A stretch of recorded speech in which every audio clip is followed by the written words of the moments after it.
Okay, I've cleared out 1.5 rooms downstairs, run out of pickaxes, so I'm going back up to get some more. Wood is running low, so I'm going to replant these guys. And move my workshop stuff downstairs, I think. A quick note, I used to use too many items quite a bit, but thanks to insistence from people from my server, I've moved on to not enough items, which is the same as a copy of too many items in the same way that I suppose Supreme Commander is a copy of Command and Conquer. They're vastly apart. One of the main features is you can pick up a stack, shift and drop it, and it takes all of them from there, which is very useful, and that's just one feature. The rest of them become apparent in time, and he's going to drop more saplings, not yet. So I'll bring all my stuff downstairs. Yeah, I found lots of shinies, which I haven't had the mats to dig out just yet. Need myself some iron. I'm quite surprised in finding all of these ores. I haven't actually found any iron yet, but hopefully that will come with time. Yeah, don't need any of these at the moment. Oh, actually, I'll reset my spawn point when night comes. No, not against a wall. Okay. Have I got any coal? Yes, I do.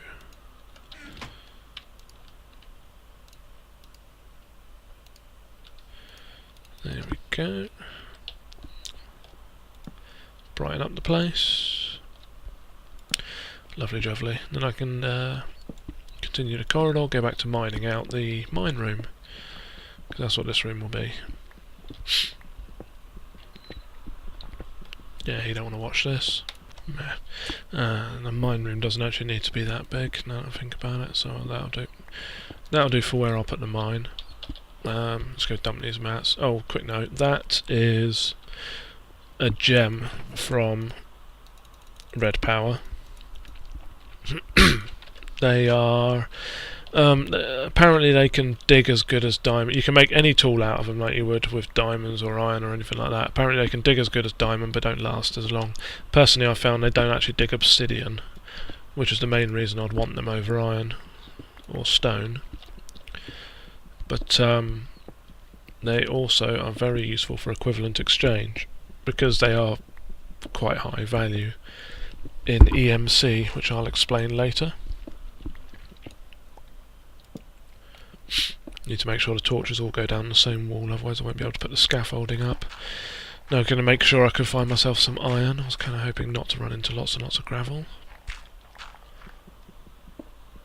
Ah, seems to be easing off. Oh, come on, there must be iron somewhere. Another pickaxe broken. Iron. One thing I do want to say is it's great that there's an ore dictionary on Forge, which means these ores can all be used for similar purposes, especially once macerated, but it would be nice if they didn't all seed twice as many ores, because we've got red power ores, and then amongst them we've got seeded industry craft ores. And what that means is you get loads of ore everywhere, and it seems like you can't go 2 feet without finding tin or copper, which is a bit problematic. I mean, it's great having loads and loads of it, but obviously it unbalances things a bit. Is that all the way to the top? Let's go right to the roof. There we go. I've got 6 iron at the moment. I'm going to need that to make a pickaxe then, I guess, because I won't be able to mine this stuff otherwise. But that's good, because with all the tin and copper and everything I've got, if I get a bit more iron I should be able to make some machines now. Get myself an electric drill. And that will make mining a lot simpler.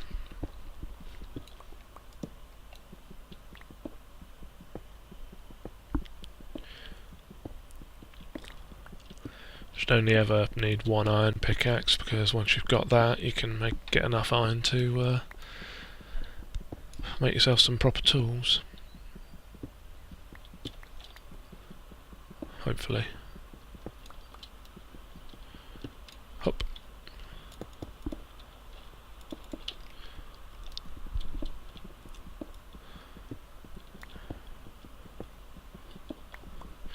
And once you've got those proper tools, like the IC drill, industry craft drill, They should... well, they'll never run out, you just need to keep on repowering them.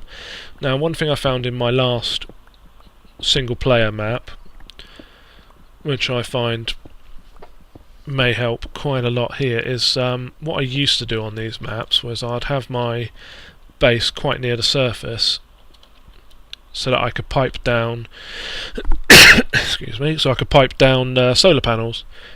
Solar panels being my favourite method of power.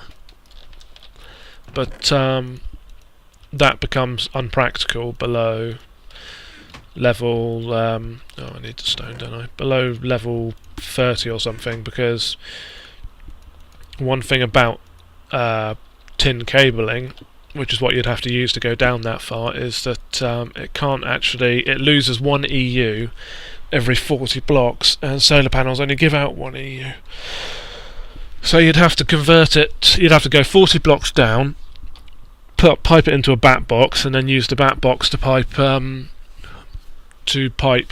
via copper cabling the rest of the way, and copper cabling is also quite lossy over distances of more than, I think it's 4 metres they start to lose power. But they'll only lose them per 32. They'll lose like 1 or 2 EUs per 32 EU packets that are sent, so it's not as bad a loss, but it's still one we don't really need to do if we I can mine this now. I'll do that in a sec. It's one we don't. It's a loss we don't really need to incur, basically, and makes the solar panels less worthwhile. So what I do now is, one thing about being underground, you keep finding... well, on my last map I couldn't escape from all the lava pools. They were everywhere, and I use them to power geothermal reactors. Now you can use, since one of the previous IC versions came out, you can actually straight use the tin cells on a piece of lava or a piece of water, and it would hoover it straight up. So it also makes a very good method of actually clearing lava, let alone harvesting it for any useful purpose. And then you can stick those cells. It costs 4 tin for 16 cells, and that lasts a very long time in a geothermal reactor. It only outputs at 20 EU, so you can put it next to a standard battery box, or even pipe it straight into your machines, and it will work amply. And it'll work for a very long time. 2 of them, and I kept a tier 2 power going for a long time, an MFE, which is very good. This is probably also something you don't want to watch. What I need to do is I need to find lots and lots of iron. Oh, another pickaxe on. I need to find lots and lots of iron so that I can start making my basic IC machines. Now, the basic IC machines are... you can make, using 5 iron, an iron furnace, and that smelts faster than a normal furnace at a rate of 2 more items per coal. And then what you want to do is you need 2 of those, because you can turn one of them into a generator and one of them into an electric furnace.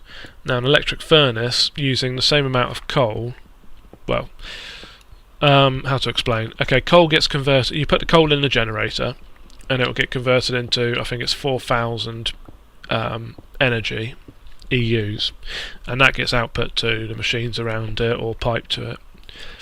Now, out of that 4,000, where you'd normally be able to smelt 10 items in an iron furnace, with an electric furnace, the same amount of power can smelt a lot more items. And more importantly, the coal doesn't keep on burning when you're done with it. So if you only smelt 1 item, it will pause the burning once that item's completed and not waste all your coal, so you can still shove a load of stuff in there and not have to worry about it vanishing. But I'll be able to demonstrate that soon enough, if I can ever find any iron. It's strange, some maps you can't get enough of the stuff, and other maps you get too much of it. Oh, there we go. My previous map, for example, I was looking for diamonds, and I spent at least an hour mining around my base in straight lines like this. Couldn't find a single damn diamond. On the map before that, I had 10 within the first 5 minutes of mining. It's just the way it goes sometimes. You know what, that's a very good point. I should use that divining rod from Equivalent Exchange. You know, I might well do that, just to demonstrate it to myself as well as others. Give me a few minutes to read up on the wiki, and I'll start on that on the next video. See you then.